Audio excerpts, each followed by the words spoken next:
For the second time in just a few years, a handful of unelected judges has rewritten the text of Obamacare in order to impose that failed law upon millions of Americans. The first time, the court ignored federal law and magically transformed a statutory penalty into a tax. Today, these robed Houdinis have transmogrified a federal exchange into an exchange, quote, established by the state. This is lawless. Can't say I've ever heard robed and Houdinis put together before in the same sentence. Remarkable. Welcome back to the Daily Wrap. I'm Joe Concha, joined by my co-host Rick Unger, and filling out the panel this time around, we of course have Heather Hansen and Newsmax TV contributor and writer for National Review Online, John Fund. That was, of course, Texas Senator and 2016 hopeful Ted Cruz addressing the U.S. Senate today about the King versus Burwell decision. Republicans are calling the decision judicial activism, but former campaign strategist and advisor to President Obama, David Axelrod, told MSNBC's Andrea Mitchell that the decision is a good thing for the GOP. I think it was a big win for the Republican Party, to be honest with you, because I think it would have been a political disaster for them if the court had pulled the rug out from under this law and tossed this back to them. I don't think it's something that they wanted, so they'll grouse about it, but I think they're somewhat relieved today that they're not faced with that burden. John, let me go right to you. Your thoughts today on the decision? Oh, I don't think it was a case of judicial activism as it was a case of judicial sleep. The Supreme Court is supposed to protect us from our government and other powerful forces. Instead, they 3 times now, twice in 2012 and once this time, have basically said it doesn't matter what Congress writes.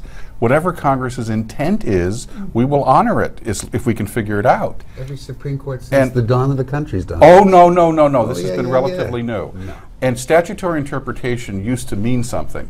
Whereas if the law is so sloppy, and even the majority opinion says for an important piece of legislation, this was really sloppy work, and frankly, would not have stood the normal scrutiny of a court. By passing this, I think the court has set the standard for future decisions so low, Congress won't have to even pretend to legislate. It will just simply have to burp, and it will have its decisions ratified by the court. Is that different than what they do now?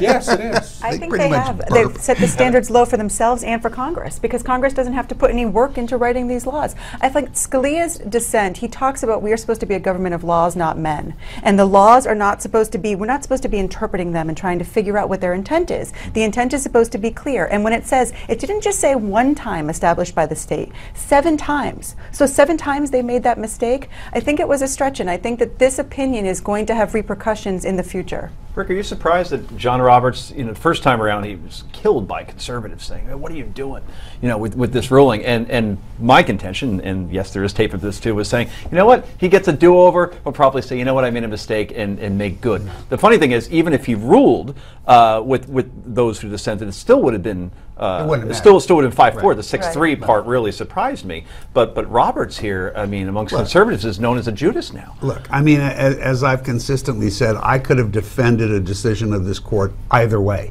And the reason for that is because both of those standards have been used. I have to disagree with John.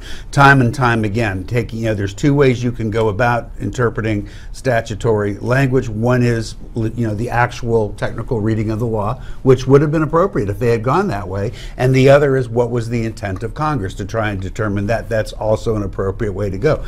I think what Roberts did here is what people don't seem to get about John Roberts. His primary mission is to protect the image and the position of the Supreme Court. And part of that is also the credibility of the Supreme Court. So I think what was really on Roberts' mind, and we're going to learn this, and if you read his decision, you see him say it.